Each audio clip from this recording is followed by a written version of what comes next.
Hello students, welcome to online classes. आज हम पढ़ेंगे क्लास 9th का चैप्टर इलेक्टोरल पॉलिटिक्स और इसमें हम आ गए थे नॉमिनेशन ऑफ कैंडिडेट्स, यानी कि किसी कैंडिडेट्स की उम्मीदवारी कैसे बनाई जाती है। We noted about that in a democratic election people should have a real choice. हमने यह नोट किया कि जो डेमोक्रेटिक इलेक्शन होते हैं उसमें लोगों के पास रियल चॉइस होती है। This happens only when there are almost no restriction on anyone to contest an election. और यह केवल तभी होता है जब कोई भी व्यक्ति इलेक्शन चुनाव लड़ना चाहे तो उनके ऊपर किसी प्रकार की कोई भी रिस्ट्रिक्शंस नहीं होती। This is what our system provide. और यह वही होता है जो हमारा सिस्टम प्रोवाइड, यानी कि यह हमारी प्रणाली के आधार पर ही हो सकता है। Anyone who can be a voter can also become a candidate in the election। यानी कि हर व्यक्ति वो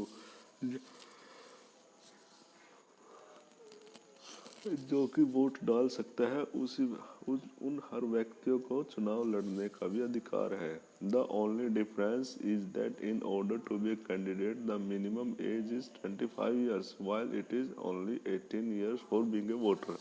तो डिफरेंस इसमें केवल यही होता है कि किसी कैंडिडेट को चुनाव लड़ना है तो उसकी मिनिमम एज होती है 25 ईयर्स, वहीं दूसरी ओर वोट डालने के लिए एज होती है 18 years. There are some other restrictions on criminal etcetera. यहाँ पे कुछ अन्य बंदिशें भी होती हैं, जैसे कि क्रिमिनल्स होते हैं, जो अपराधी प्रवृत्ति के लोग होते हैं, उनके ऊपर भी रिस्ट्रिक्शंस होती हैं।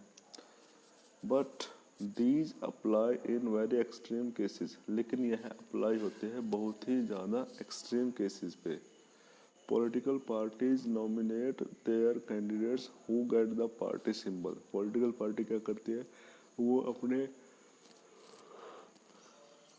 उम्मीदवार नियुक्त करती है who get the party symbol and support, जिसको पार्टी के सिंबल यानी कि प्रतीक चिन्ह मिलते हैं और उनको समर्थन भी मिलता है। Parties nomination is often called party tickets. और जो पार्टी के द्वारा नियुक्त किया जाता है उम्मीदवार, उसे हम बोलते हैं पार्टी टिकट्स, यानी कि पार्टी उनको टिकट देती है अपनी तरफ से लड़ने के लिए। Every person who wishes to contest an election has to fill a nomination form. कोई भी पर्सन जो कि चुनाव लड़ता है तो उनको क्या करना पड़ता है, एक नॉमिनेशन फॉर्म फिल करना पड़ता है and give some money as a security deposit. और वो कुछ पैसे देते हैं सिक्योरिटी डिपॉजिट के लिए। Recently a new system of declaration has been introduced on direction from supreme court. तो अभी हाल में क्या हुआ, एक नया सिस्टम डिक्लेयर किया गया है जो कि सुप्रीम कोर्ट डायरेक्शन देता है चुनाव लड़ने के लिए। Every candidates has to make a legal declaration giving full details of. हर कैंडिडेट को है ना कानूनी तौर पे एक घोषणा पत्र जारी करना पड़ता है, अपने बारे में फुल डिटेल देनी पड़ती है, जैसे कि serious criminal cases pending against the candidates. यही कहीं उसके खिलाफ कोई गंभीर अपराध का जो केस है वो तो नहीं चल रहे। दूसरा, details of assets and liabilities of candidates and his और हर फैमिली। और कोई भी जो डिटेल होते हैं उनकी प्रॉपर्टी की, उनकी लायबिलिटीज की, कैंडिडेट्स की और उसकी फैमिली की, यानी कि फैमिली की क्या कमाई है उसके बारे में उनको सारा कुछ ब्यौरा देना पड़ता है। तीसरा, educational qualification of the candidates, यानी कि कैंडिडेट्स की क्या पढ़ाई है वो बतानी पड़ती है। This information has to be made public. और ये सारी इंफॉर्मेशन पब्लिकली करनी पड़ती है, यानी कि सभी लोगों को बताना पड़ता है। Thus provide an opportunity to the voter to make their decision on the basis of the information provided by the candidate. इससे क्या होता है कि लोगों को अवसर मिल जाता है, वोटर्स को, कि मतदाता को क्या मिल जाता है, ऑप्शन मिल जाता है या अवसर मिल जाता है। इसके आधार पर जो इन्फॉर्मेशन वो उम्मीदवारों के बारे में उनको जो मिलती है। ठीक है। नेक्स्ट है एजुकेशनल क्वालिफिकेशन फॉर कैंडिडेट्स। अब कैंडिडेट्स के लिए एजुकेशनल क्वालिफिकेशन क्या होती है।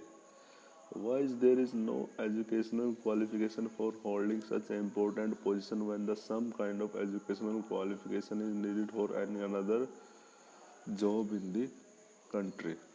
अब हमारे सामने क्वेश्चन यही होता है कि इतनी महत्वपूर्ण पद को पाने के लिए एजुकेशनल क्वालिफिकेशन क्यों नहीं होती, जबकि कोई भी गवर्नमेंट जॉब हम लेते हैं हमारे देश में तो उसके लिए एजुकेशनल क्वालिफिकेशन चाहिए होती है।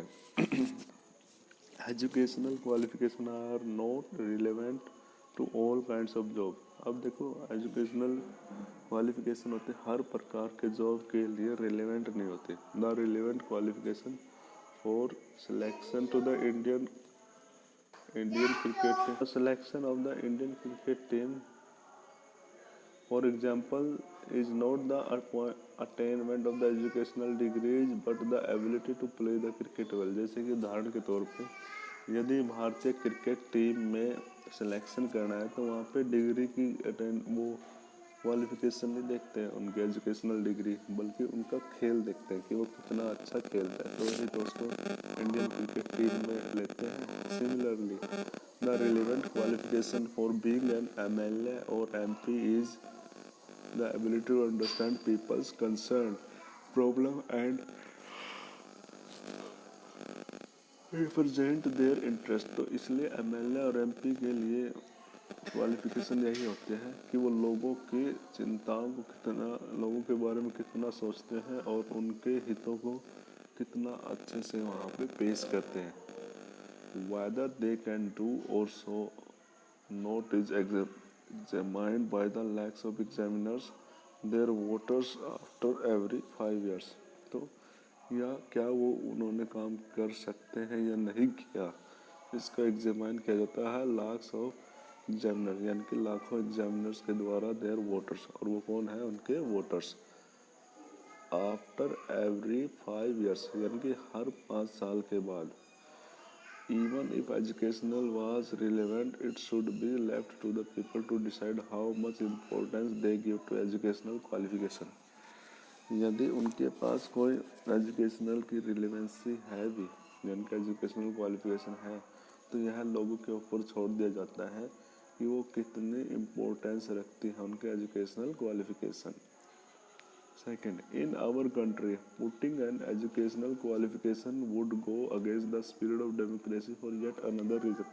वहीं दूसरी ओर यदि हमारे देश में एजुकेशनल क्वालिफिकेशन को हम रख दें चुनाव लड़ने के लिए, तो उससे क्या होगा, हमारे डेमोक्रेसी यानी कि लोकतांत्रिक जो स्पिरिट है उसको क्या कर देंगे, वो उसके अगेंस्ट होगा। It would mean depriving a majority of country citizens that right to contest election. तो इससे क्या होगा कि बहुत सारे लोगों को जो कि राइट टू कॉन्टेस्ट इलेक्शन में क्या करेंगे, उनको वंचित कर देगा, क्योंकि बहुत सारे लोग अपने यहाँ पे पढ़े लिखे नहीं हैं।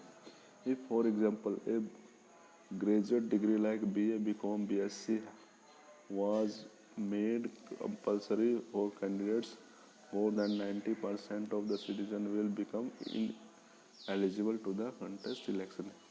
उदाहरण के तौर पे यदि हम ग्रेजुएट डिग्री क्या कर दे, कंपलसरी कर दे कैंडिडेट्स के लिए, तो इससे क्या होगा, 90% हमारे जो सिटीजन से नागरिक हैं वो इनएलिजिबल हो जाएंगे, अयोग्य हो जाएंगे चुनाव लड़ने के लिए।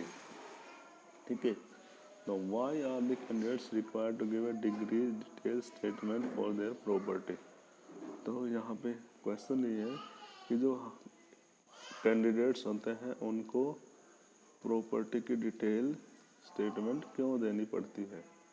ठीक है, तो ये है इलेक्टोरल स्टेट मिजोरम। तो यहाँ पे देखा कैंडिडेट्स का एक नामांकन भरा गया है, वो इसमें बताया गया है। ठीक है, नेक्स्ट कल हम करेंगे इलेक्शन कैंपेन, यानी कि चुनाव प्रचार।